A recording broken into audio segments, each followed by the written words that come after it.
You think you know Ben Affleck? Well, here's some things you may not have known about the new Bruce Wayne. Because his mother was friends with a casting director, Ben Affleck began auditioning for roles at a very early age. He began acting professionally when he was only 7 years old. All of the money he would make on these roles, his mother would set aside for him in a college trust fund. Though she hoped he would study to become a teacher and was worried that acting was frivolous and not particularly secure. When Affleck was 8, he befriended a boy 2 years his senior named Matt Damon.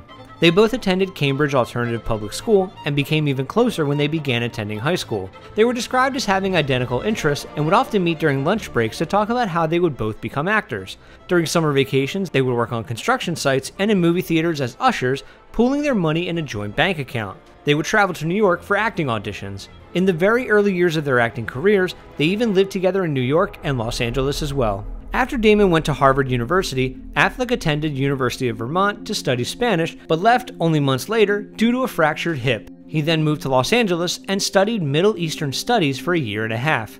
He dropped out after a professor ridiculed an early draft of what would become Good Will Hunting. The first starring role Affleck landed was in the drama Glory Days in 1995. Afterward, he acted in Mallrats and developed a friendship with writer-director Kevin Smith during filming, which eventually led to more work. Smith wrote the lead role in Chasing Amy specifically for Ben Affleck. When Damon and Affleck finished the script for Good Will Hunting, they shopped it around to different studios without much success. Several studios were interested, but balked at the thought of Damon and Affleck in the lead roles. It was Affleck's friendship with Smith that made Good Will Hunting happen. The script was in danger of reverting to Castle Rock, the studio that initially bought it, and Affleck and Damon only had 30 days to find a new buyer. After reading the script, Smith told the pair that he would personally deliver the script to Harvey Weinstein of Miramax. Weinstein read it, adored it, and purchased it from Castle Rock while also agreeing to let Damon and Affleck star. Ben Affleck so far is the only actor to play both Superman and Batman on film. We all know of Batfleck, but not many know that in a 2006 movie, Hollywoodland, Affleck played George Reeves, the actor who played Superman in the 1950s TV show Adventures of Superman.